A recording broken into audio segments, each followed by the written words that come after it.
ચાલો મિત્રો, હું લીમડિયા વિશાલ તમારું સ્વાગત કરું છું આજના આપણા વિડીયોમાં. તો આ વિડીયોમાં તમને બહુ સારી એવી માહિતી આપવાનો છું અને આ વિડીયો તમારા કામનો છે, તો તમે છેલ્લે સુધી જોજો. પહેલાં તમને હું આપણી દુકાન બતાવી દઉં અને એ દુકાન કેટલા ખર્ચામાં રેડી થઈ છે એના, અને મેં ક્યાં ક્યાં ખર્ચો બચાવ્યો છે એ બધું તમને આ વિડીયોમાં કહેવાનું છું. એટલે જેને ધંધાનો શોખ છે એ વિડીયો આ ખાસ જોજો છેલ્લે સુધી, તમને બહુ મજા આવશે અને માહિતી પણ એવી સારી એવી આપવાનો છું. તમે પહેલાં તમે જોઈ લો, દુકાન બતાવી દઉં તમને. આપણી દુકાન છે, જોઈ લ્યો, બરાબર.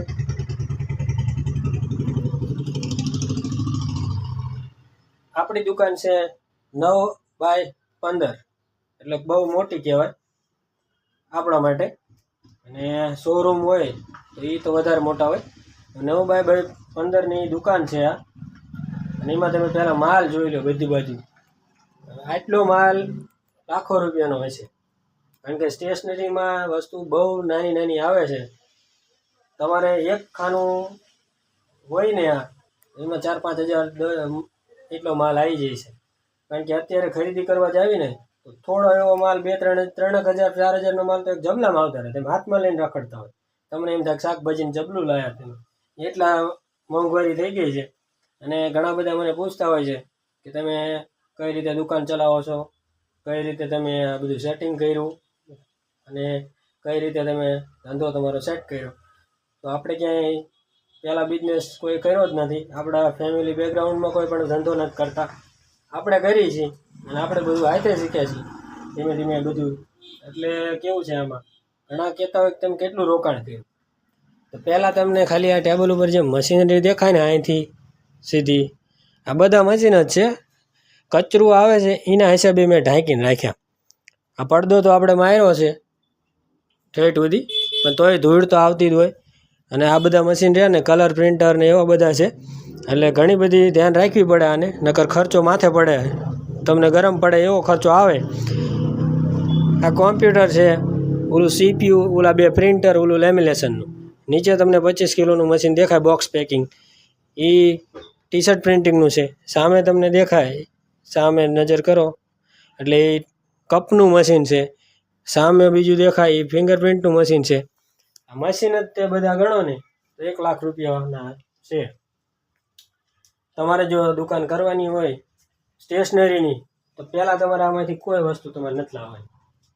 આમાંની કોઈ વસ્તુ તમારે લાવવાની નથી થતી. તમારે પહેલો તમારું એક જ ફોકસ હોવું જોઈએ કે આપણે સ્ટેશનરીની દુકાન કરવી છે. તો જગ્યા કેવી પસંદ કરવાની? છોકરાઓની અવર જવર જ્યાં જાજી હોય, કોલેજ હોય, સ્કૂલ હોય, કે જ્યાં બાળકો વધારે રોડ ઉપર નીકળતા હોય, એવી જગ્યાએ તમે દુકાન કરો તો તમારો 100% ચાન્સ છે કે દુકાન તમારી ઓછા ટાઈમમાં જામી જાય. બીજું કેવું ધ્યાનમાં રાખવાનું, તમારું ધારો કે બજેટ અત્યારે આ મોંઘવારી પ્રમાણે લાખ રૂપિયાનું હોય, કદાચ આપણે લાખ જ લઈ છીએ અત્યારે, વધારે હોઈ શકે. તમે ધ્યાન લઈ લીજો જેનું જેવું બજેટ. અને જેને દુકાન કરવી હોય એ તમે બજેટ તમારું નક્કી કરીને કરશો. ધારો કે લાખ રૂપિયાનું બજેટ છે, તો નાની દુકાન હોય ને તો ઓછા રોકાણમાં ભરાઈ જાય. મોટી દુકાન ઓછા રોકાણમાં ભરાય નહીં. લાખ રૂપિયાની વસ્તુ દેખાય નહીં. તો તમે ચાલુ કરવાના છો દુકાન, તો તમારે ફર્નિચર કરવું પડે. ફર્નિચરમાં તમે આવી સીટુવાળા ફર્નિચર, આવા ઘોડા બનાવવા જાઓ એટલે આ વસ્તુ મોંઘી પડે, બરાબર. એટલે તમે તૈયાર લેવા જાઓ, કદાચ સેકન્ડમાં મળી જાય તો અંદાજ સારું. અને તમે વિચાર કરો ને તો આવડો મોટો આ દિવાલથી જો 8 ફૂટ આમ છે, બરાબર. જો તમે 4x8 4x8 એટલે એવી રીતે છે બધા. એવડો મોટો સીટુથી બનાવવા જાઓ એટલે તમારે 20,000 રૂપિયા ગણવા. બાકી એક દિવાલમાં જ થયું હોય છે. પછી ટેબલ જુદું અને 2 સાઈડની દિવાલ જુદી. એટલે તમારે શું કરવાનું શરૂઆતમાં, જો તો તમારે આ વસ્તુ દેખાવડી ન બને. તમારે એવું હોય કે હું ઓછા રોકાણમાં દેખાવવાળું કરી નાખું, તમે કાચનું કામ ને એવું બધું કરાવો તો ઓછા રોકાણમાં ન થાય, બરાબર. એટલે તમારે આ રીતનું લેવું પડે. મેં ચાલુ કર્યું તો મેં ઓછા રોકાણમાં કરવું હતું. મારે ફર્નિચરમાં ખર્ચો નહોતો કર્યો, સામાનમાં કર્યો. એટલે આ બધું સીટું બીજું બધું. પછી જો તમે હજી મારે આ દિવાલમાં મારો કહું ને તો આ બાજુ તો કમ્પ્લીટ જ છે. આ બાજુ હાલો કમ્પ્લીટ છે, થોડું ઘણું ગમે એવું. આ બાજુ જે આ તમને સામેની દિવાલ દેખાય ને, આ બાજુ થોડીક મારું મન માનતું નથી આ દિવાલમાં. મારી ઈચ્છા આમાં કંઈક કાચનું કામ કરાવવાની, કાં આ રીતના કડા બનાવવા પડે. કારણ કે હવે હું જેમ જેમ સામાન વધતો જાય એવી રીતે ડિસ્પ્લે કરવામાં મજા નથી આવતી, અને નીચે બધું આડું અવળું મૂકવું પડે છે, અને ખાનામાં બધું નાની નાની વસ્તુ બધી અંદર ઠૂંસાતી જાય. એટલે મારે એ બાજુ પ્લાન છે. આપણે ટોપિક જે છે એની વાત કરશું તમને. અને તમે માનો કે 20,000 રૂપિયા આજ બધું ટેબલ ને એવું બધું કરો એટલે 20,000 રૂપિયા એમાં 80 હોય તો 80માં તમારે આ કોઈ મશીન નથી લાવવાના. પ્રિન્ટર કોમ્પ્યુટર આમાં પહેલાં તમારે પડવાનું નથી. 80,000નો તમારે સામાન લાવવાનો. સામાન એવો લાવવાનો 80,000માં એવું નથી બહુ જાજો સામાન આવી જશે. 80,000માં તમારે જે જરૂરિયાતનો સામાન હશે ને એ જ આવશે. પછી તમે સ્કૂલ બેગ ને પાણીની બોટલ ફેન્સી ચાઇના આઇટમો આવા ફેન્સી પાઉચ ને આવા બધા નહીં પડવાની. માપે માપે તમારે પહેલાં ચાલવાનું એટલે તમારે 80,000માં કમ્પ્લીટ થઈ જશે. મેં ખર્ચો આમાં તો વધારે થઈ ગયો મારે અત્યારે, કારણ કે ઘણો બધો ખર્ચો કરી નાખ્યો છે. મને યાદ નથી, બધા બિલ હું ભેગા કરતો હોય, હું જોતો નથી બધું. પૈસા વધે એ બધા આમાં નાખતો હોય છે. બીજું કેવું, તમે નોર્મલ આવા ટેબલ બનાવી શકો, જો તમે બરાબર. મારે જે સનમાં એક આની ઉપર જે ઓલા સીટું આવે એ નથી નાખી મેં. અત્યારે મેં વોલપેપર ખોડે ફિટિંગ કરી નાખ્યું છે. ધીમે ધીમે કરશું.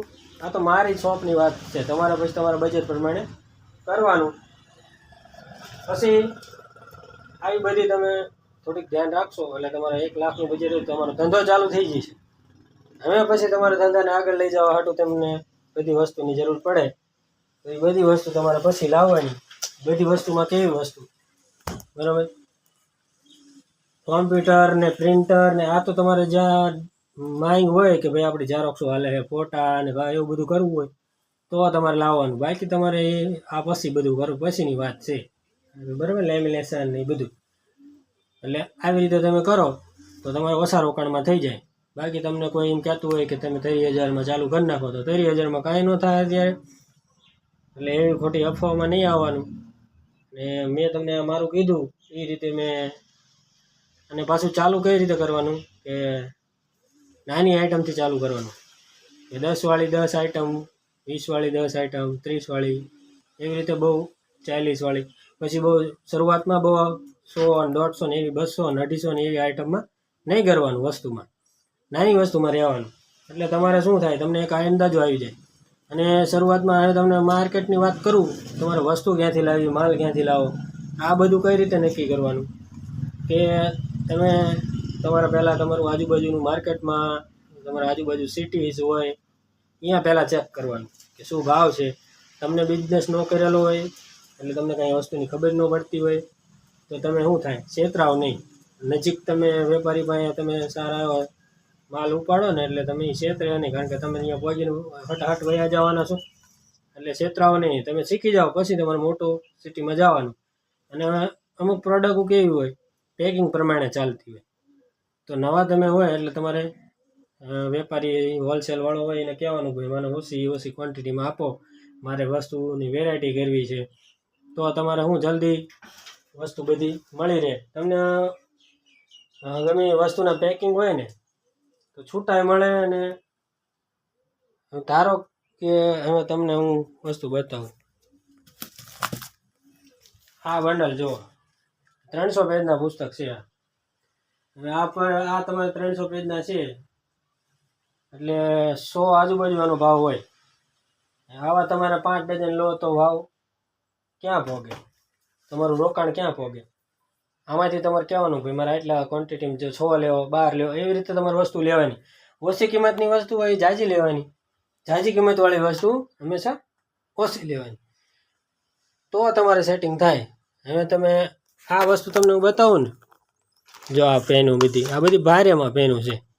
આના 600 પેનના બોક્સ આવે. તમે 50 વાળી 6, 70 વાળી 80 વાળી 100 વાળી 600ના બોક્સ આવે. આખા બોક્સ તમે લેવા જાવ તમારે રોકાણ વધી જાય. અને પછી એની વેચાય ક્યારે એ કંઈ નક્કી ન હોય. એટલે તમારે 2 પીસ 3 પીસ 1 પીસ એવી રીતે વેરાયટી બનાવવાની. બધી વસ્તુમાં ભારે વસ્તુ હોય જે વસ્તુ એમાં તમારે વેરાયટી કરવાની છે. બાકી 5-10 વાળીમાં તો તમે ચાલે ન કંઈ કરો તો.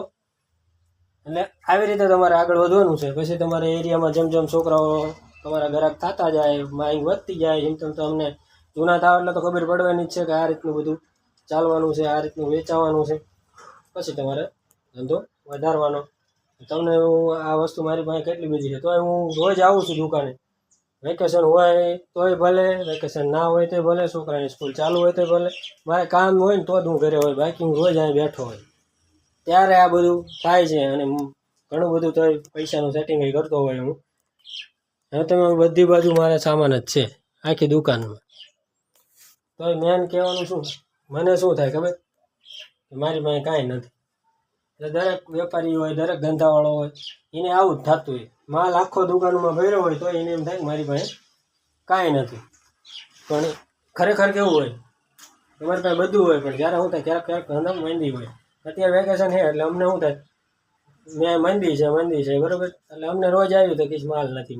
અમારી પાસે બધું હોય પણ એની અત્યારે જરૂર નથી, કોઈને ડિમાન્ડ નથી. આવું નવું બધા ધંધામાં થાય છે. ઓફ સિઝન હોય ત્યારે તમને એમ થાય કોઈ આવતું નથી, માલ નથી, નવો લાવો. ત્યારે થોડીક શાંતિ રાખવાની. કારણ કે મંદીના માહોલ હોય ત્યારે આવું બની જાય, બધાને બને. ત્યારે થોડીક શાંતિ રાખવાની, રોજ આવવાનું જવાનું, તમારા ટાઈમે દુકાન ખોલવાની, એવી રીતે બધું કરતું રહેવાનું. તો આ વિડીયોમાં આવી ઇન્ફોર્મેશન છે. તમારે આ રીતનું બધું કામ કરાવવાનું. તમે જ્યાં ઓલા તમારે આ લોખંડનું કામ કરતા હોય એને તમે આવી રીતના પ્લેટું કહો એટલે બનાવી દે. 2200ની આવી સીટ આવે 8 mmની 32 ફૂટની. તો એ તમે લઈને તમારે કપાવીને દિવાલમાં કરાવી શકો. પછી જેમ જેમ ધંધો આગળ વધે એમ તમારે આગળ તમારું ફર્નિચરનું કામ કરતો જવાનું. ફર્નિચર એવી વસ્તુ છે, લાખો રૂપિયા એમાં રોકાણ કરો તોય તમને ઓછા પડે એવી વસ્તુ છે. આ બધા મશીન રહ્યા ઝેરોક્સોનાની, પછી બધી લાવો તો ચાલશે. એટલે આવી મેં વિડીયોમાં આવી માહિતી આપી છે. તો તમને સારી લાગી હોય તો કોમેન્ટ કરજો અને આપણો ચેનલને સબસ્ક્રાઈબ કરજો. તો ચાલો ફરી મળીશું આવા વિડીયોમાં. ત્યાં સુધી જય માતાજી.